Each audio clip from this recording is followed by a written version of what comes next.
وہ اس سے ایک چیز یہ بھی پتہ چلتی ہے کہ بعض مساجد کے اندر آپ نے دیکھا ہوگا کہ جب جہری نماز یعنی کہ مغرب عشاء اور فجر کی نماز پڑھی جاتی ہے تو اس میں زیادہ مساجد میں تلاوت کہاں سے شروع کی جاتی ہے؟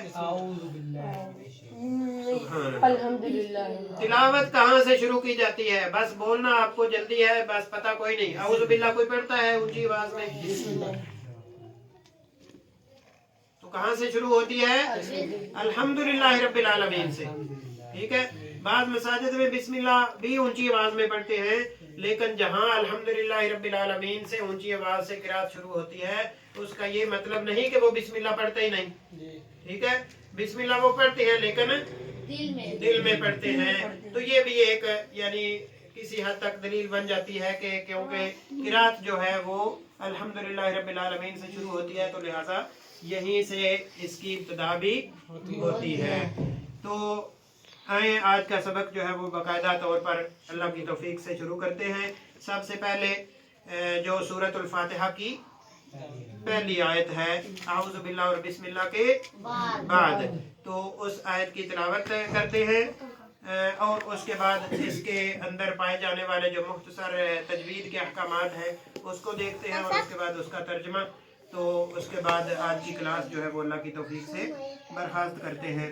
جی سب سے پہلے میں آپ کو پڑھاتا ہوں اور آپ ساتھ ساتھ پڑھیں.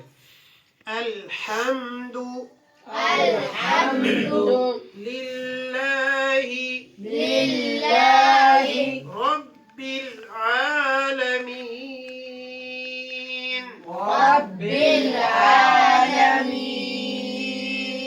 الحمد للہ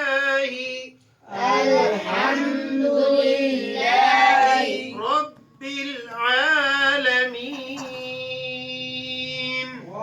العالمین. یہاں پڑھ رہے ہیں انگلی بھی ساتھ رکھیں اور نظر بھی اس کے اوپر رکھیں. یہ ہمیشہ یاد رکھیں کہ پڑھنے کا یہ طریقہ ہوتا ہے. ٹھیک ہے. آپ کو بے شک یاد ہوگی لیکن منہ اٹھا کے نہیں پڑھتے. جو پڑھ رہے ہیں وہیں دیکھتے ہیں اور وہیں انگلی بھی رکھتے ہیں. جو حرف پڑھ لفظ پڑھ رہے ہیں اسی پر انگلی رکھنی ہے اور اسی پر دیکھنا ہے. جی دوبارہ بول لیں.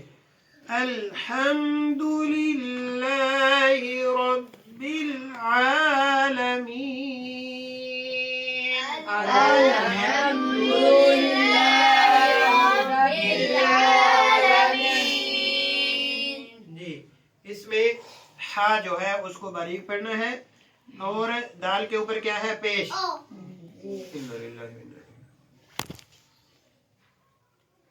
چلے اس کی وہ جو ہے نا وہ آن کر دے لائٹ.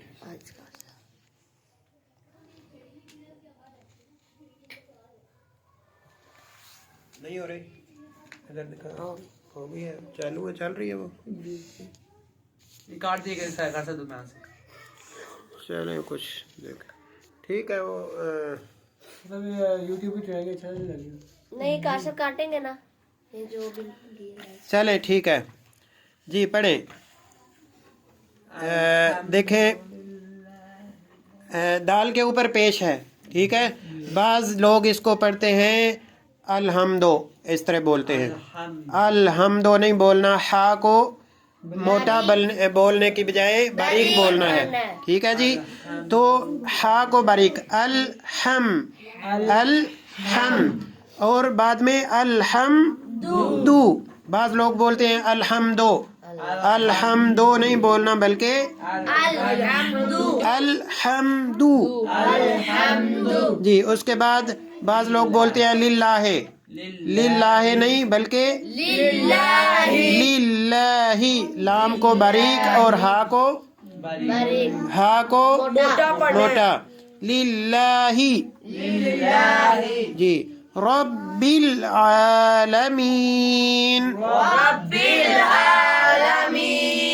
را کو خوب بر کر کے پڑھیں گے، موٹا پڑھیں گے کیونکہ اس کے اوپر زبر ہے. اور عین کو جھٹکا نہیں لگانا. ٹھیک ہے. رب العالمین نہیں بولنا بلکہ ہاں رب العالمین. جی تو اس کا پہلے لفظی ترجمہ دیکھ لیں. الحمد ہاں تمام تعریفیں للہ واسطے اللہ تعالیٰ کے ہیں ربی کا میننگ ہے رب ٹھیک ہے تو جملہ کو کلیئر کرنے کے لیے جملہ بنانے کے لیے جو رب ہے العالمین یہ جمع ہے عالم کی عالم کی تو عالم کہتے ہیں جہان کو ٹھیک ہے ایک یعنی یہ ایک جہان ہے دنیا اسی طرح آخرت بھی ایک جہان ہے ٹھیک ہے اسی طرح برزخ بھی یعنی کہ جو دنیا اور آخرت کے درمیان کا وقت ہے وہ بھی ایک جہان ہے ٹھیک ہے تو العالمین سے مراد ہے تمام جہان یعنی ایسی تمام جگہیں جہاں کوئی نہ کوئی موجود ہے ٹھیک ہے اس کو عالم یعنی اس کو عالم کہتے ہیں اور تمام ان جگہوں کو کیا کہتے ہیں ہاں العالمین تو اس کا جو با محاورہ ترجمہ ہوگا وہ ہوگا تمام تعریفیں واسطے اللہ تعالیٰ کے ہیں جو رب ہے تمام جہانوں کا جی تو اس میں یہ اس آیت سے ہمیں یہ پتہ چلتا ہے کہ حمد اور تعریف اللہ تعالیٰ کے لیے ہے ٹھیک ہے جی اور یاد رکھیں حمد کا میننگ جو ہے نا نہیں لکھنا ابھی حمد کا میننگ جو ہے وہ ہے تعریف وہ کسی کی بھی تعریف ہو لیکن حمد کے ساتھ جب الف لام لگ جائے گا تو وہ ہو جائے گی تمام قسم کی تعریف تو کسی انسان کے لیے تمام قسم کی تعریف نہیں ہو سکتی تمام قسم کی تعریف کے لائق کون ہے اللہ تعالیٰ تو اس لحاظ سے الحمد یعنی کہ تمام تعریفیں جیسا کہ بعض لوگ کہتے ہیں نا کہ جب اللہ تعالیٰ کی اشعار میں حمد یعنی کہ تعریف کرنی ہو تو کہتے ہیں کہ یہ کیا ہے یہ حمد ہے ٹھیک ہے تو اشعار میں جب نبی صلی اللہ علیہ وسلم کی تعریف کرنی ہو تو کیا کہتے ہیں یہ نعت ہے جبکہ یہ جو لفظ ہیں یہ معنی کے اعتبار سے درست نہیں ہے کیونکہ حمد جو ہے وہ ہوتا ہے تعریف کسی کی بھی تعریف ہو ایک انسان اپنے والد کی تعریف کرتا ہے ٹھیک ہے اپنے استاد کی تعریف کرتا ہے اپنے جو ہے وہ یعنی مکتب کی مدرسے کی اسکول کی کالج کی یونیورسٹی کی تعریف کرتا ہے ہمیں وہاں فلاں سہولیات میسر ہیں میرے والد صاحب جو ہیں وہ میرے لیے فلاں چیز ہاں لاتے ہیں یا مجھے فلاں سہولیات میسر کرتے ہیں تو یہ بھی والد کی کیا ہے حمد ہے تعریف ہے لیکن اللہ تعالیٰ کے لیے جو کیا لفظ استعمال ہوگا وہ الحمد ہوگا ہاں تو بہرحال عموماً اگر اللہ کی تعریف کے جو کلمات ہیں یعنی اگر ہم کہیں کہ ہم کیا کر رہے ہیں حمد پڑھ رہے ہیں تو عرف عام میں لوگ سمجھ جاتے ہیں کہ یہ اللہ تعالیٰ کی تعریف کر رہے ہیں تو بہرحال اس کے لیے یعنی حمد کا جو حقیقی معنی ہے وہ تعریف ہے وہ کسی کی بھی ہو تو اس لحاظ سے الحمد یعنی کہ تمام تعریفیں للہ کس کے لیے ہیں اللہ تعالیٰ کے لیے تو اللہ تعالیٰ کے لیے تعریفیں کیوں ہیں دیکھیں نا والد کے لیے تعریف میں نے ذکر کی تو اس کا کوئی ریزن ہے ٹھیک ہے اسی طرح کوئی اپنے اسکول کی کالج کی یونیورسٹی کی مدرسے کی کوئی تعریف کرتا ہے تو اس کی کوئی وجہ ہے ٹھیک ہے جو کہیں اور اس کو میسر نہیں کوئی اور کہیں اور اس کو ملتی نہیں ٹھیک ہے تو اس جگہ کی تعریف کرنے کی وجہ اس کے پاس موجود ہوتی ہے ٹھیک ہے اسی طرح اپنے رب کی اللہ تعالیٰ کی تعریف کرنے کی وجہ کیا ہے کہ وہ رب العالمین ہے وہ کیا ہے رب العالمین ساتھ ہی اس آیت کے اندر اللہ تعالیٰ فرما دیتے ہیں کہ اللہ تعالیٰ کی تعریف ہے تو کیوں ہے اس لیے کہ وہ رب العالمین ہے اب رب العالمین کس کو کہتے ہیں؟ یہ بات ایک سمجھ لیجئے. رب العالمین اللہ تعالیٰ کو کہتے ہیں. تو اس کا حقیقی میننگ کیا ہے کہ ایسی ذات. رب کس کو کہتے ہیں؟ رب کا میننگ کیا ہے؟ پالنے والا. ٹھیک ہے، لیکن اس کا حقیقی معنی دیکھیں، جو والد اپنے بچوں کے لیے محنت مزدوری کرتا ہے اس کو بھی حدیث میں رب الاسرہ کہتے ہیں. رب الاسرہ یعنی کہ فیملی کو پالنے والا. ٹھیک ہے. ہاں، اب اس کے لیے راستہ ہے کہ وہ جائز طریقے سے ان کو پالتا ہے یا ناجائز طریقے سے، لیکن بہرحال اس کو رب الاسرہ کہا جائے گا. لیکن رب العالمین کون ہے؟ اللہ تعالیٰ کی ذات ہے. وہ صرف اسرہ کا رب ہے، اسرہ کو پالنے والا ہے، یعنی کہ اپنی فیملی کو پالنے والا ہے. تو لیکن جو رب ہے وہ کس کا پالنے والا ہے؟ تمام جہانوں کا. یعنی کہ جو والد ہے وہ بے شک رب الاسرہ ہے، لیکن اس کے باوجود اس والد کو بھی پالنے والا کون ہے؟ اللہ تعالیٰ. جی، تو رب کا جو حقیقی معنی ہے وہ یہ ہے کہ ایسی ذات، ہمیشہ یاد رکھیں یہ بہت یعنی اہم ہے یہ پوائنٹ، ایسی ذات جو تمام مخلوقات کی ضروریات کو پورا کرتے ہوئے ان کو رزق مہیا کرے. تمام مخلوقات کی ضروریات کو ملحوظ رکھتے ہوئے ان کو رزق مہیا کرے یا ان کو تمام سہولیات مہیا کرے. یہ مکان ہمیں کس نے دیا؟ اللہ تعالیٰ نے. یہ زمین ہمیں کس نے دی جس پر مکان بنا ہوا ہے؟ اللہ تعالیٰ نے. ٹھیک ہے. اللہ تعالیٰ قرآن مجید میں اگلے اسی سورۃ البقرہ کے ابتدا میں ہی آتا ہے، الذی جعل لکم الارض فراشا. وہ ایسی ذات ہے جس نے زمین کو تمہارے لیے فرش بنا دیا ہے، یعنی کہ رہنے کی جگہ بنا دیا ہے. والسماء بناء، اور آسمان کو چھت بنا دیا ہے. ٹھیک ہے. تو جیسے کہتے ہیں نا کہ جس کا کوئی بھی نہیں ہوتا اس کا کون ہوتا ہے؟ اللہ تعالیٰ. تو وہی ذات ہے کہ جو اللہ تعالیٰ، اس کی صفت ہے کہ وہ رب العالمین ہے، تمام جہانوں کا پالنے والا ہے، تمام جہانوں کا رب ہے اور پالنے والا ہے. تو جب ہمارا بھی پالنے والا اللہ تعالیٰ ہے تو پھر ہمیں عبادت کس کی کرنی ہے؟ اللہ تعالیٰ کی. تو اللہ تعالیٰ کے علاوہ ہم نے اگر کسی اور کی عبادت کی تو پھر اس کا مطلب یہ ہے کہ ہم نے اللہ تعالیٰ کے حقوق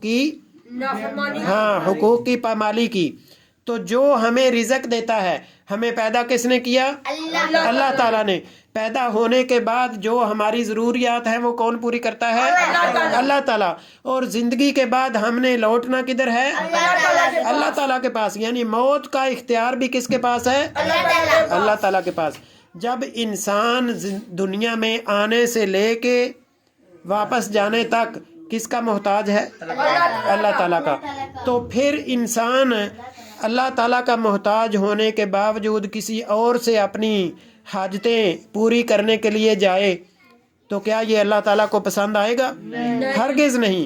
اسی وجہ سے اللہ تعالیٰ قرآن مجید میں فرماتے ہیں کہ ان شرک لظلم عظیم، کہ شرک جو ہے وہ بہت بڑا ظلم ہے. تو وہ ظلم انسان کس پر کر رہا ہوتا ہے؟ اپنے آپ پر. اللہ تعالیٰ تو بے نیاز ہے. ٹھیک ہے. یہاں تک کہ رسول اللہ صلی اللہ علیہ وسلم نے فرمایا کہ اگر تمہارے جوتے کا تسمہ بھی ٹوٹ جائے تو وہ کس سے طلب کرو؟ اللہ تعالیٰ سے طلب کرو. اس کا یہ مطلب ہرگز نہیں کہ آپ دکان پہ نہ جائیں. یہ بات کو سمجھ لیں. اس پوائنٹ کو واضح کرنے کے بعد میں بات کو ختم کرتا ہوں. اس کا مطلب ہرگز نہیں کہ آپ کا تسمہ ٹوٹ گیا تو آپ دکان پر نہ جائیں. ٹھیک ہے. آپ بیٹھ جائیں اور آپ اللہ تعالیٰ سے کہیں کہ یا اللہ مجھے تسمہ دے. ٹھیک ہے. اللہ تعالیٰ کی ذات جو ہے وہ بے نیاز ہے. ٹھیک ہے. اس کا میننگ یہ ہے کہ اگر کوئی بھی انسان آپ کو یا آپ کے پاس ایسی سہولت میسر نہیں کہ آپ تسمہ لے سکیں، آپ کے پاس اگر کوئی سہولت میسر نہیں کہ آپ تسمہ لے سکیں، تو پھر بھی تسمہ بے شک حقیر سی چیز ہے نا، ٹھیک ہے، تو پھر بھی وہ کس سے طلب کرنا ہے؟ اللہ تعالیٰ سے۔ جب اتنی حقیر سی چیز بھی ہمیں طلب کرنی ہے تو اللہ تعالیٰ سے، تو پھر بڑی بڑی چیزیں ہم اللہ تعالیٰ سے کیوں نہ طلب کریں؟ ٹھیک ہے، تو اسی لیے نبی صلی اللہ علیہ وسلم دوسرے مقام پر فرماتے ہیں جب بھی اللہ تعالیٰ سے سوال کرو نا جنت کا، تو جنت الفردوس کا، یعنی جنت میں جو سب سے اعلیٰ مقام ہے اس کا سوال کرو۔ ٹھیک ہے، ہاں، تو اس لیے اللہ تعالیٰ ہر کام کرنے کا اختیار رکھتا ہے، جیسا کہ اللہ تعالیٰ فرماتے ہیں ان اللہ علی کل شیء قدیر، اللہ تعالیٰ ہر چیز کرنے پر، ہر کام کرنے پر قدرت رکھتا ہے، لیکن کون سا کام کب کرنا ہے، کون سا کام ہے کب کرنا ہے، کس وقت کرنا ہے، کس جگہ پہ کرنا ہے، کس انسان کو کیا دینا ہے، وہ کون جانتا ہے؟ اللہ تعالیٰ۔ ہم بعض اوقات جلد بازی کرتے ہوئے ہم کہتے ہیں یا اللہ مجھے گاڑی چاہیے، یا اللہ مجھے مکان چاہیے، ٹھیک ہے، یا اللہ مجھے فلاں فلاں ضرورت ہے۔ نبی صلی اللہ علیہ وسلم نے فرمایا ایسا ایک انسان دعا کر رہا تھا تو نبی صلی اللہ علیہ وسلم نے فرمایا اس نے بہت جلد بازی سے کام لیا ہے، سب سے پہلے اس کو اللہ تعالیٰ کی تعریف کرنی چاہیے تھی۔ ٹھیک ہے، یہ چیزیں بے شک اللہ تعالیٰ سے طلب کریں، لیکن سب سے پہلے اللہ تعالیٰ کی حمد و ثنا بیان کریں، تعریف کریں، پھر رسول اللہ صلی اللہ علیہ وسلم پر درود پڑھیں، اور اس کے بعد اپنی حاجت اللہ تعالیٰ سے ہاں طلب کریں اور اپنی حاجت اللہ تعالیٰ سے مانگیں۔ تو اس لحاظ سے دنیا کے اندر رہتے ہوئے یاد رکھیں کہ کسی بھی چیز کی ضرورت ہے تو وہ کس سے طلب کرنی ہے؟ اللہ تعالیٰ سے۔ اب ایک مغالطہ یہاں اور لوگوں کو ہوتا ہے، وہ یہ ہوتا ہے کہ لوگ کہتے ہیں کہ دیکھو جی آپ اپنی امی سے روٹی مانگتے ہیں، ٹھیک ہے، آپ کو بھوک لگتی ہے، آپ روٹی کیسے مانگتے ہیں؟ امی سے، ٹھیک ہے، تو وہ کہتے ہیں کہ دیکھو جی مدد تو اللہ تعالیٰ سے طلب کرنی ہے، آپ تو اپنی امی سے مدد طلب کر رہے ہیں۔ ذریعہ وہ نہیں، ظاہر ہے مدد تو آپ طلب کر رہے ہیں نا، ٹھیک ہے، تو مدد ہم نے کیا بولا تھا کہ مدد کس سے طلب کرنی ہے؟ اللہ تعالیٰ سے۔ تو یہ چیز جو ہے نا وہ جب آپ سمجھ جائیں گے آپ کو یہ مغالطہ جو ہے نا وہ سمجھ آ جائے گا کہ اس مغالطے کا جواب کیا ہے۔ یاد رکھیں اللہ تعالیٰ قرآن مجید میں فرماتے ہیں وَتَعَاوَنُوا عَلَى الْبِرِّ وَالتَّقْوَى، کہ ایک دوسرے کا نیکی اور پرہیزگاری کے کام میں ایک دوسرے کی مدد کرو، ٹھیک ہے، ایک دوسرے کی مدد کرنے کا حکم اللہ تعالیٰ نے قرآن مجید میں دیا ہے، ٹھیک ہے۔ تو اب کیسے پتہ چلے گا کہ اللہ تعالیٰ سے کہاں مدد طلب کرنی ہے، اور کیسے پتہ چلے گا کہ لوگوں سے، انسانوں سے مدد کہاں طلب کرنی ہے؟ یہ مثال آپ ایسے سمجھ لیں کہ مثال کے طور پہ میرے پاس 50 روپے ہیں، ٹھیک ہے، بات کو سمجھیے گا۔ آپ مجھے کہیں، آپ کو نہیں پتا کہ اس کے پاس کتنے پیسے ہیں، ٹھیک ہے، آپ مجھے کہیں مجھے یہ مجبوری ہے، فلاں فلاں فلاں کچھ بھی بات کر کے قاری صاحب مجھے 10 روپے کی ضرورت ہے، ٹھیک ہے، تو کیا میں مدد کر سکتا ہوں یا نہیں؟ کر سکتا ہوں، اس لیے کہ میرے پاس کتنے ہیں؟ 50 روپے ہیں، ٹھیک ہے، کروں یا نہ کروں یہ الگ معاملہ ہے، لیکن کر تو سکتا ہوں نا، میرے پاس طاقت تو ہے کرنے کی، ٹھیک ہے، تو لیکن یعنی کہ 10 روپے کوئی مانگے تو میرے پاس طاقت ہے، میں وہ دے سکتا ہوں۔ اب دوسرا شخص آتا ہے، وہ کہتا ہے جی مجھے 100 روپے کی ضرورت ہے، آپ مجھے میری مدد کریں، آپ میری مدد کریں، تو کیا میرے پاس طاقت ہے کہ میرے پاس 50 ہوں تو میں اس کو 100 دے سکوں؟ نہیں دے سکتا۔ تو جب میرے پاس 50 ہوں گے تو 50 تک میں زیادہ سے زیادہ مدد کر سکتا ہوں، لیکن جب میرے پاس 50 ہیں تو میں 60 کی بھی مدد نہیں کر سکتا، وہ تو 100 طلب کر رہا ہے، ٹھیک ہے۔ تو یہ ہوتا ہے میرے پاس سبب ایک موجود ہے کہ میں 50 تک مدد کر سکوں، لیکن 60 روپے کی مدد کرنے کا سبب میرے پاس موجود نہیں ہے۔ تو وہ جو کسی کے پاس سبب موجود ہو تو اتنی مدد اس سے طلب کی جا سکتی ہے، لیکن اس کو کہتے ہیں استعانہ ما تحت الاسباب۔ استعانت ہوتا ہے مدد طلب کرنا، ما تحت الاسباب یعنی اسباب کے تحت، اسباب کے اندر رہتے ہوئے مدد طلب کرنا، یہ انسان کو اللہ تعالیٰ نے حکم دیا ہے کہ وَتَعَاوَنُوا عَلَى الْبِرِّ وَالتَّقْوَىٰ، ایک دوسرے کی نیکی اور پرہیزگاری کے کاموں میں مدد کرو، ٹھیک ہے۔ تو لیکن جو ہوتا ہے دوسرا ہوتا ہے استعانہ ما فوق الاسباب، ما فوق الاسباب، یعنی میرے پاس اسباب نہیں ہیں تو پھر بھی مدد طلب کرنی ہے، وہ کیسے کرنی ہے؟ اللہ تعالیٰ وہ اللہ سے کرنی ہے، ٹھیک ہے۔ تو اس لیے مدد، لوگوں سے مدد طلب کرنا اور اللہ سے مدد طلب کرنا، اس میں فرق واضح ہے۔ اولاد کون دیتا ہے؟ اللہ تعالیٰ اللہ تعالیٰ دیتا ہے۔ تو اللہ تعالیٰ کے کاموں میں کوئی شریک نہیں ہے۔ شریک کہتے ہیں اس کا ساتھی، مددگار، اس کا جو ہے نا وہ پارٹنر، ٹھیک ہے۔ تو اللہ تعالیٰ کا کوئی ساتھی، شریک، مددگار، پارٹنر نہیں ہے، کوئی بھی نہیں، ٹھیک ہے۔ تو اولاد کون دیتا ہے؟ اللہ تعالیٰ۔ اب کوئی جو ہے وہ کسی شدولے پیر کے پاس، چوہے شاہ کے پاس، کوئی پتہ نہیں کس کے پاس کوئی جا کے وہ کہے کہ مجھے جو ہے نا وہ اولاد کی ضرورت ہے۔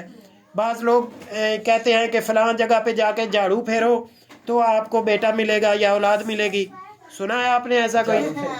ہوتا ہے ایسے، ٹھیک ہے۔ بعض لوگ کہتے ہیں فلاں جا کے وہاں جو ہے نا وہ ٹالی کا نہیں بیری کا درخت ہے، اس کو ہلاؤ، پتا گرا تو بیٹی ہوگی، بیر گرا تو بیٹا ہوگا، ٹھیک ہے۔ اب گرتے کیا ہیں؟ کچھ بھی نہیں، زیادہ تر بیر گرتے ہیں یا پتے گرتے ہیں؟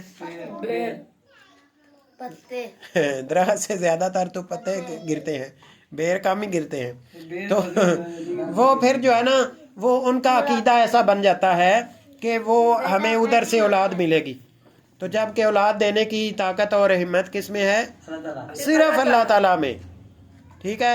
اسی طرح بارش کون برساتا ہے؟ اللہ تعالیٰ۔ ہاں، تو اس لحاظ سے اس میں یہ کہنا کہ ادھر بارشیں زیادہ ہو رہی ہیں یہ امریکہ کا ہاتھ ہے، وہ یہ تجربات کر رہے ہیں۔ بعض لوگوں نے جب پچھلے موسم میں آیا تھا سیلاب تو اس طرح کی باتیں کی تھی، ٹھیک ہے۔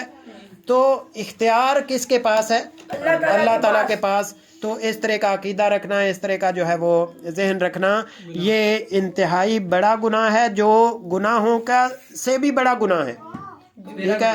ہاں، تو یہ شرک ہے۔ تو شرک کے بارے میں اللہ تعالیٰ فرماتے ہیں میں کبھی مشرک کو معاف نہیں کروں گا۔ تو اختصار کے یعنی اختصار ابھی بھی میرے خیال سے اب ساری باتیں وضاحت ہو چکی ہوں گی اور آپ سمجھ چکے ہوں گے کہ رب العالمین جو ہے وہ اللہ تعالیٰ کی ذات ہے، اور رزق مہیا کرنا یہ اللہ تعالیٰ کے اختیار میں ہے، اور تمام ضروریات، صرف رزق نہیں بلکہ تمام ضروریات کو پورا کرنے والا کون ہے؟ اللہ تعالیٰ۔ اللہ تعالیٰ ہے۔ اس لیے ہمیں جو ضروریات ہمارے والد صاحب پوری کر سکیں، والدہ پوری کر سکیں، بہن بھائی پوری کر سکیں، ان سے ضرورت کے تحت مدد لینا، اس میں کوئی حرج والی بات نہیں۔ لیکن جو اختیارات میرے یعنی ہمارے والدین کے پاس نہیں ہیں، ہمارے بہن بھائیوں کے پاس نہیں ہیں، وہ اختیارات صرف کس کے پاس ہیں؟ اللہ تعالیٰ کے پاس۔ اور جو ہمارے والدین کے پاس، بہن بھائیوں کے پاس اختیارات ہیں، وہ بھی اختیار حقیقت میں کس کے پاس ہیں؟ اللہ تعالیٰ کے پاس۔ اللہ تعالیٰ کے پاس ہیں۔ تو اس لحاظ سے حقیقی مدد کرنے والا کون ہے؟ اللہ تعالیٰ۔ تو بعض لوگ کہتے ہیں، ایک اور چیز آخر میں آپ کو ذکر کر دوں کیونکہ یہ بہت سارے مغالطے ہوتے ہیں۔ بعض لوگ کہتے ہیں جی اللہ تعالیٰ کا جو اختیار ہے وہ ذاتی ہے، اور جو پیروں کا یا فلاں کا اختیار ہے وہ عطائی ہے، ٹھیک ہے۔ عطائی کیا ہوتا ہے؟ عطائی ہوتا ہے کہ یعنی اللہ تعالیٰ نے ان کو عطا کیا ہے۔ اب آپ کو کس نے یہ گارنٹی دی یا کس نے یہ شورٹی دی کہ اس کے پاس فلاں اختیار عطائی ہے یا نہیں؟ دیکھیں نا، والدہ کے پاس اختیار موجود ہے کہ وہ روٹی پکا سکتی ہے، دے سکتی ہے، ٹھیک ہے۔ لیکن ایک آپ کا چھوٹا بھائی ہے، مثال کے طور پہ 10 سال کا ہے، 5 سال کا ہے، اس کے پاس اختیار ہے کہ وہ روٹی پکا سکتا ہے، ٹھیک ہے۔ تو والدہ کے پاس اختیار کا موجود ہونا یہ معلوم ہے، اس کے پاس اختیار ہے۔ لیکن اسی طرح جو چھوٹا بچہ ہے اس کے پاس معلوم ہے کہ اس کے پاس اختیار نہیں ہے، لیکن بعض ایسی چیزیں ہوتی ہیں کہ ہمیں پتہ ہی نہیں کہ یہ اس کے پاس اختیار ہے یا نہیں، یہ درمیان والا راستہ ہے. تو جس کے بارے میں ہمیں پتہ ہی نہیں کہ اس کے پاس یہ اختیار ہے یا نہیں، تو اس کے پاس جانے کی ضرورت ہے یا نہیں؟ نہیں ضرورت. اس لیے کہ عقل مند انسان اسی کے پاس جاتا ہے جس کے پاس اس کی ضرورت پوری ہوتی ہے. لیکن جس کے پاس پتہ ہی نہیں کہ میری ضرورت پوری ہوگی یا نہیں، تو پھر اس کے پاس جائے تو وہ احمق ہوگا یقیناً. ٹھیک ہے. تو اس لیے اولاد کا اختیار اللہ تعالیٰ کے پاس ہے. تو ایک انسان کسی دوسرے انسان کے پاس یا کسی قبر کے پاس چلا جائے اور وہ کہے کہ اللہ تعالیٰ کا یہ ان کا دیا ہوا اختیار جو ہے وہ عطائی ہے، ٹھیک ہے، تو کس نے اس کو یہ شورٹی دی ہے، کس نے اس کو گارنٹی دی ہے، کس نے اس کو تعلیم دی ہے کہ اس کے پاس اختیار عطائی ہے؟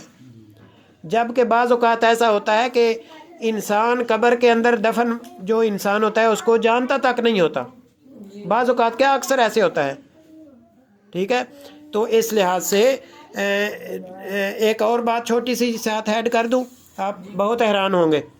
لاہور میں جس کو داتا بولا جاتا ہے، ٹھیک ہے، آپ حیران ہوں گے کہ ادھر کوئی بھی انسان دفن نہیں ہے. کوئی بھی انسان اس قبر کے اندر دفن نہیں ہے.